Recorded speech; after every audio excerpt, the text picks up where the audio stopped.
T R S نے تلنگانہ قانون ساز کونسل کی 6 نشستوں کے لیے اپنے امیدواروں کے ناموں کا اعلان کر دیا ہے، جن میں گتا سکھیندر ریڈی، کڈیم سری ہری، رویندر راؤ، بنڈا پرکاش، کوشک ریڈی اور سابق کلکٹر وینکٹ رام ریڈی شامل ہیں۔ امیدواروں کے انتخاب کے سلسلے میں ٹی آر ایس سربراہ و وزیر اعلیٰ چندر شیکھر راؤ کو کافی مشکلات کا سامنا کرنا پڑا۔ آج کونسل کے انتخابات کے لیے پرچہ نامزدگی داخل کرنے کی آخری تاریخ ہے۔ ایم ایل اے کوٹے کے تحت کونسل کی 6 نشستوں کو پر کرنے کے لیے رائے دہی 29 نومبر کو 9 بجے شب تا 4 بجے شام ہوگی۔ پرچہ نامزدگیاں 16 نومبر تک قبول کی جائیں گی اور پرچوں کی جانچ کا کام 17 نومبر کو ہوگا۔ نام واپس لینے کی آخری تاریخ 22 نومبر ہے۔ ووٹوں کی گنتی اسی روز 5 بجے شام ہوگی۔ ٹی آر ایس کے ارکان گتا سکھیندر ریڈی، این ودیا ساگر، بی وینکٹیشورلو، کڈیم سری ہری، محمد فرید الدین اور اے للیتا کی میعاد کے اختتام پر قانون ساز کونسل کی 6 نشستیں خالی ہوئی تھیں۔ ان نشستوں کے لیے انتخابات مئی میں ہونے والے تھے، تاہم کرونا کی دوسری لہر کے سبب انتخابات کو ملتوی کر دیا گیا تھا۔ وزیر انفارمیشن ٹیکنالوجی تارک راما راؤ نے سوشل میڈیا پر گاندھی جی کے قاتل ناتھو رام گوڈسے امر ہے ٹرینڈنگ کی مذمت کی۔ ٹویٹر پر سرگرم تارک راما راؤ نے کہا کہ عظیم شخصیت جس سے دنیا بھر میں حد سے زیادہ محبت کی جاتی ہے کی توہین کی گئی ہے۔ بابا قوم کی شبی کی بے حرمتی اور قاتل کی ستائش کرنا مناسب نہیں ہے۔ اس کے ذریعے گاندھی جی کو نیچا دکھانے کی کوشش کی جا رہی ہے۔ انہوں نے کہا کہ کیا یہ ہمارے لیے شرم کی بات نہیں ہے کہ ہم اس پر خاموش ہیں اور اپنے احمقانہ و پاگل پن کے دلائل کے ساتھ اس طرح کی دلائل پیش کرنے والوں کی مذمت نہیں کرتے۔ تارک راما راؤ نے کرشنن نامی ٹی آر ایس کے حامی کے ٹویٹ کو ٹیگ کیا۔ کرشنن نے کہا تھا کہ کون ہیں یہ لوگ جو گوڈسے امر ہے کی ٹرینڈنگ کر رہے ہیں۔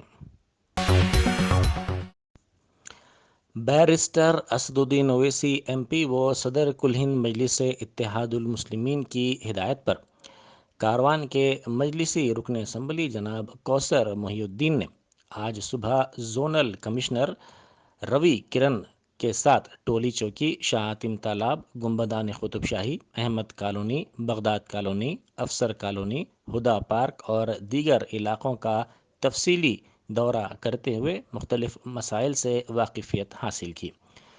اس موقع پر نانل نگر کارپوریٹر محمد نصیر الدین، ٹولی چوکی نمائندہ کارپوریٹر ہارون فرحان اور پارٹی کے دیگر کارکنان موجود تھے۔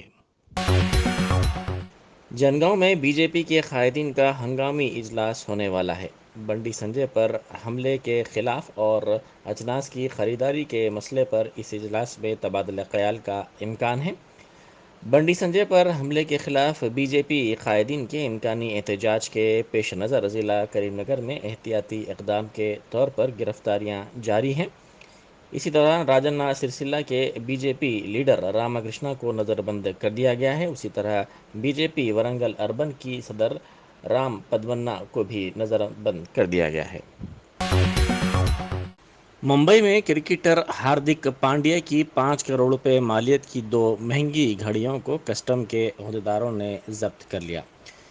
کرکٹر کی پریشانیوں میں اضافہ ہوتا جا رہا ہے کیونکہ نیوزی لینڈ کے خلاف سیریز میں پانڈیا کو ٹیم میں جگہ نہیں دی گئی ہے اور اب کسٹم کے عہدیداروں نے ان کی 2 مہنگی گھڑیوں کو ضبط کر لیا۔ کرکٹر دبئی سے واپسی پر ان گھڑیوں کی رسید پیش نہیں کر پائے۔ بی جے پی کے سینئر لیڈر و سابق رکن کونسل این رام چندر راؤ نے نلگنڈا ضلع کے آئی کے پی سینٹر میں دھان کی خریداری کا معائنہ کرنے والے بی جے پی کے ریاستی صدر بنڈی سنجے اور بی جے پی کارکنوں پر ہوئے حملے کی شدید مذمت کی۔ انہوں نے کہا کہ حضور آباد اسمبلی حلقے کے ضمنی انتخاب میں ٹی آر ایس کو شکست ملنے کے بعد ٹی آر ایس قائدین، خاص طور پر وزیر اعلیٰ چندر شیکھر راؤ، غیر دستوری انداز اختیار کرتے ہوئے کسانوں کو مشتعل کرنے اور تشدد کی حوصلہ افزائی کر رہے ہیں۔ رام چندر راؤ نے کہا کہ پولیس بھی خاموش تماشائی بنی ہوئی ہے۔ انہوں نے پولیس کو انتباہ دیا کہ تشدد برپا ہونے یا امن خراب ہونے پر وہ خود ذمہ دار ہوگی۔ آل انڈیا صوفی علماء کونسل کے صدر صوفی سید خیر الدین قادری نے اقلیتی مسائل پر ٹی آر ایس حکومت کو نشانہ بنایا۔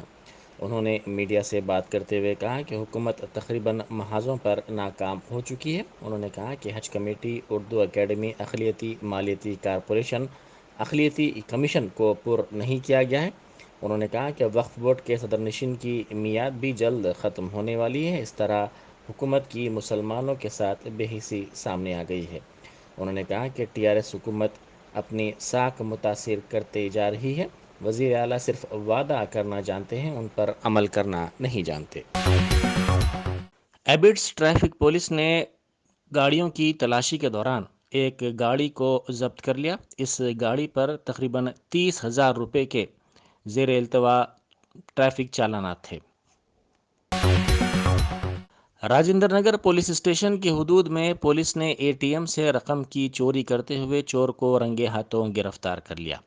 سرکاری اسکول کے قریب ایکسس بینک کا یہ ATM سینٹر ہے۔ چور اس میں داخل ہوا اور لوہے کی سلاخ سے ATM مشین کا دروازہ توڑنے کی کوشش کی۔ اسی دوران سائرن بج گیا۔ وہیں قریب میں ہی پیٹرولنگ میں مصروف پولیس وہاں پہنچ گئی۔ پولیس نے چور کو رنگے ہاتھوں گرفتار کر لیا۔ راجندر نگر کے علاقے MM پہاڑی میں چور عباس نے معمولی مسئلے پر ایک نوجوان پر حملہ کرتے ہوئے زخمی کر دیا۔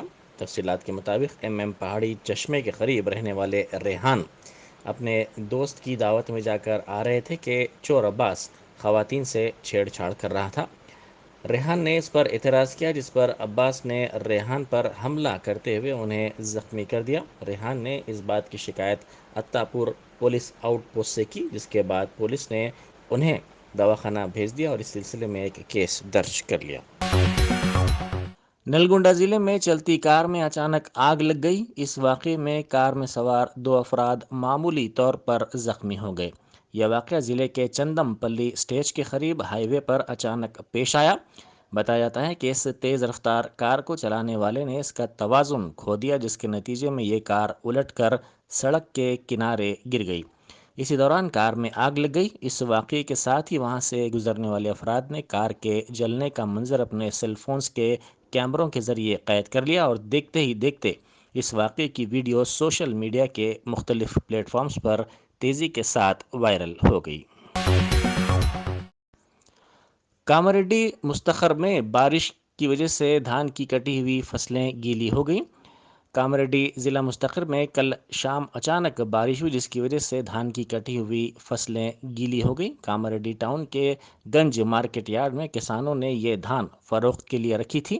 اس موقع پر بعض کسانوں نے ٹریکٹر کی مدد سے دھان کو ایک جگہ کرنے کی بھی کوشش کی۔ کسانوں نے اس اچانک بارش سے پیدا شدہ صورتحال پر شدید تشویش کا اظہار کیا۔ ان کا کہنا ہے کہ ایک طرف حکومت دھان کی خریداری نہیں کر رہی ہے تو دوسری طرف ان کی کٹی ہوئی فصل بارش کی نظر ہو رہی ہے۔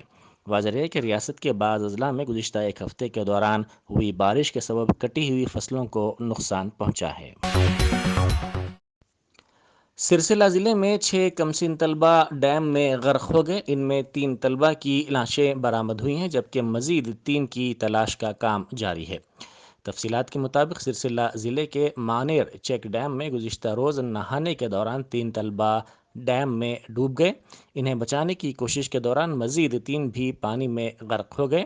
شام کے وقت اس واقعے کا پتہ چلا۔ ضلع انتظامیہ نے پولیس کی مدد سے پیر کی شام گنیش نامی طالب علم کی نعش پانی سے نکالی، جو 8ویں کا طالب علم بتایا جاتا ہے۔